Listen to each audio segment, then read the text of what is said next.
नया साल आते ही हम लोग कुछ नया या एक रिजोल्यूशन सा करते हैं कि हमारा जो पहले का जो एक्सपीरियंस है किसी भी फील्ड में हो, उस एक्सपीरियंस के आधार पे हम लोग नए साल के लिए कुछ योजनाएं बनाते हैं या फिर ये डिसाइड करते हैं कि नए साल में हमको क्या करना है और क्या नहीं करना है। आज मैं आपको ऐसे ही 10 चीजों के बारे में बताऊंगा जिनका आपको निवेश करते वक्त इस 2021 में ख्याल रखना है। अगर आप इस चैनल पे पहली बार आए हैं और आपने अब तक सब्सक्राइब नहीं किया है तो चैनल को पहले सब्सक्राइब जरूर कर देना। और अगर आपको लगता है कि ये जो वीडियोस मैं बनाता हूँ ये आपके लिए या आपके किसी दोस्त के लिए भी उतने ही मायने रखते हैं तो आप इन वीडियो को शेयर भी जरूर कर देना। तो आज हम लोग देखेंगे कि ये 10 कौन सी चीजें हैं जिनको हम लोगों को निवेश करते वक्त अनदेखा नहीं करना है। तो सबसे पहली चीज देखिए, 2020 में कोरोना की वजह से काफी दिनों तक मतलब करीब करीब या 4 या 5 महीना तक लॉकडाउन रहा। इनमें काफी लोगों को दिक्कतें आई क्योंकि कुछ लोगों की सैलरी कट हो गई, कुछ लोगों के जॉब तक चले गए या फिर कुछ जिन लोगों के बिजनेस थे वो बिजनेस लॉकडाउन की वजह से हो नहीं पा रहे थे। तो हम लोगों को सबसे पहले एक बात का ख्याल रखना है कि इस वक्त इस नए साल में हम अपना खुद का इमरजेंसी फंड जो है कि जो करीब करीब आपके 6 महीने का जो खर्चा है उतना साइड में आपको कभी भी आप एक्सेस कर सकते हैं, ऐसा साइड में रखना है।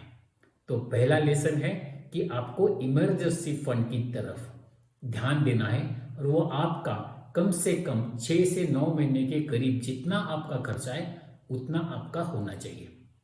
दूसरा देखिए कि क्या हुआ कि जब मार्केट में कोरोना की वजह से रिएक्शन आई उसके बाद मार्केट गिर भी गया और सवर भी गया, लेकिन काफी लोगों को यह पता नहीं चला कि इन परिस्थितियों में निवेश कितना करना है।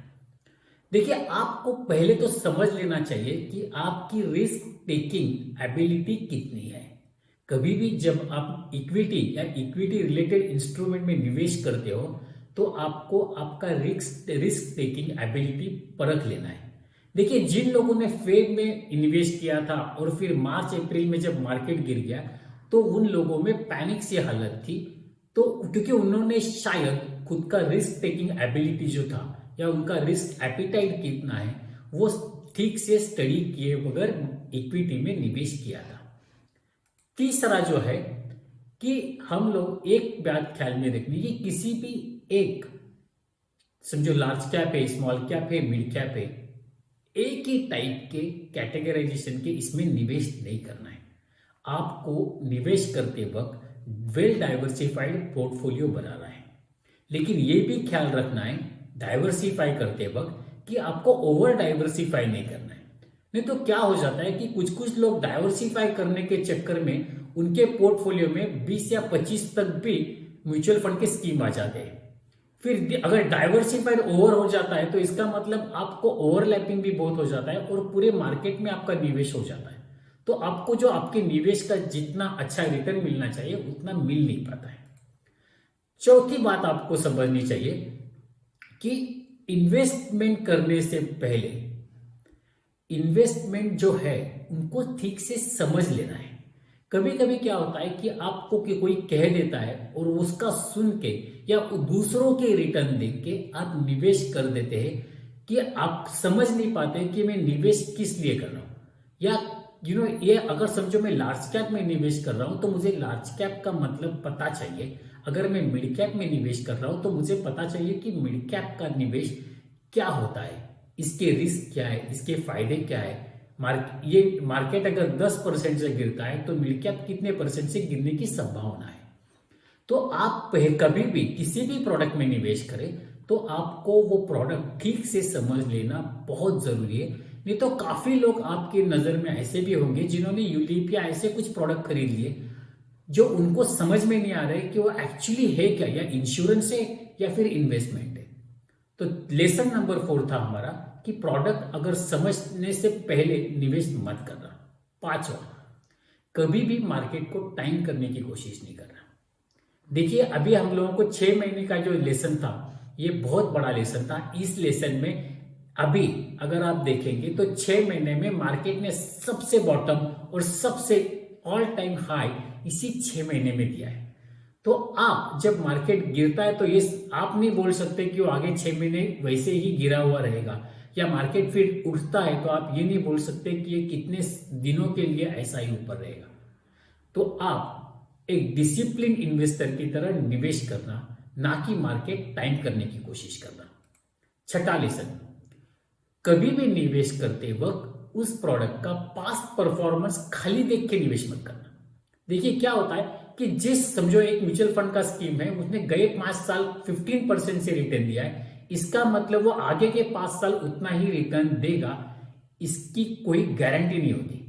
इसीलिए खाली जो लोग पास्ट परफॉर्मेंस देख के निवेश करते हैं, ऐसा आपको निवेश नहीं करना है। आपको जिसे भी स्कीम में निवेश करना है तो उस स्कीम को ठीक से समझ लेना है, परख लेना है, उसके बाद निवेश करना है। सातवां, निवेश करने से पहले आपको फाइनेंशियल प्लानिंग जो है वो करना उतना ही जरूरी होता है। देखिए, अगर आप ठीक से प्लान नहीं करते हैं तो आपके जो फाइनेंशियल उद्देश्य है वहां तक पहुंच नहीं पाएंगे। तो सबसे इंपॉर्टेंट है निवेश करने से पहले कि आपको आपका निवेश का एक ब्लूप्रिंट होना आपके सामने जरूरी है, क्योंकि आप किस पर्पस के लिए निवेश कर रहे हैं, कितने साल के लिए निवेश कर रहे हैं, आपको कितने % रिटर्न चाहिए, ये सब आपके प्लान के हिसाब से आता है। तो आपको ये ख्याल रखना है कि आप निवेश करने से पहले प्लान करना ना भूलें। आठवां, जब भी आप कोई रिटर्न कैलकुलेट करते हैं, आप कहते हो कि मुझे यहां पे 25 तक का प्रॉफिट मिला, 20 तक का प्रॉफिट मिला, तो उसमें आप टैक्सेस का कंसीडर नहीं करते। तो मेरी आपको सजेशन रही कि जब भी आप रिटर्न कैलकुलेट करते हो तो टैक्स भी उसमें जो है उसको नजरअंदाज मत करना।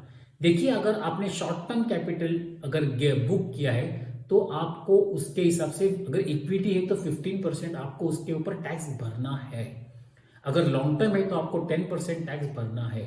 तो टैक्स से, एक्सपेंसेस से उनकी तरफ नजरअंदाज मत करना जब आप पूरा के पूरा रिटर्न कैलकुलेट करते हो तब। और नौवा, आपका जो निवेश है वो किसी ना किसी लक्ष्य से जुड़ा हुआ चाहिए। कि ऐसा क्या होता है कि जब आपका निवेश किसी लक्ष्य से जुड़ा होता है तो कितने टाइम फ्रेम के लिए है और किस पर्पज के लिए है, ये दोनों आपको क्लियरली पता होता है। कभी कभी क्या होता है कि लोग कहते हैं कि उनको निवेश रिटायरमेंट के लिए करना है, और जो 15 या 20 साल 10 साल बाद आने वाला है, और मार्केट अगर गिर गया तो डर के सब बेच के बैठ जाते हैं।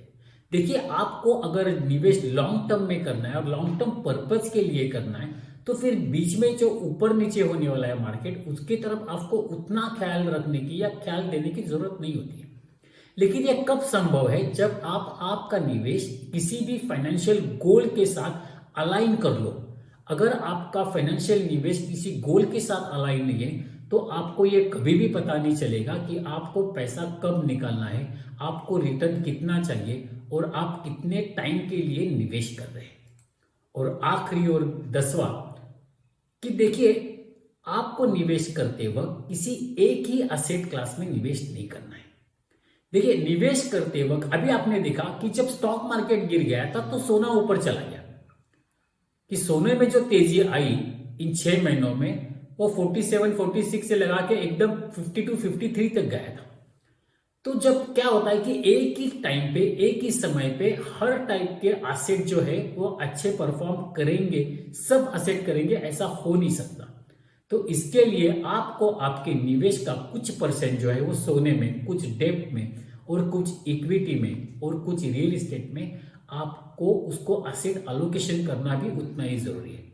तो उससे क्या होता है, जब इक्विटी परफॉर्म ठीक से करेगी तो आपका सोना एवरेज करेगा, और जब इक्विटी ठीक से नहीं करेगी तो शायद आपका सोना जो निवेश है वो को काफी ऊपर चला जाए, या फिर रियल एस्टेट प्राइसेस काफी ऊपर चली जाए। तो इसके लिए आपका जो इन्वेस्टमेंट है वो डिफरेंट एसेट में होना उतना ही जरूरी है।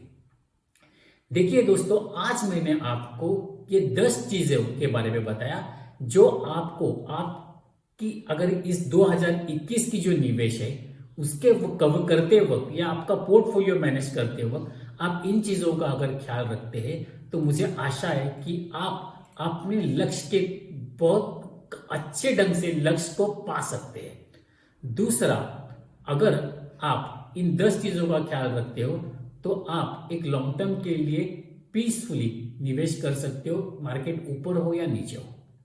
अगर आप इस चैनल पे पहली बार आए हैं और आपने अब तक सब्सक्राइब नहीं किया है तो चैनल को कृपया सब्सक्राइब जरूर कर देना और सब्सक्राइब करते वक्त बेल आइकॉन जरूर दबाना, क्योंकि जब भी आप बेल आइकॉन दबाते हो और मैं कोई नया वीडियो अपलोड करता हूं तो आपको उसका एक अलर्ट मिल जाता है। मुझे लगता है कि आज जो मैंने ये 10 चीजें बताई है यह आपके काम में आएगी। अगर आपको लगता है आपके किसी रिलेटिव या दोस्त के भी काम में आ सकती है तो मैं आपको रिक्वेस्ट करूंगा कि इस वीडियो को शेयर जरूर कर देना और लाइक भी जरूर कर देना। Thank you very much.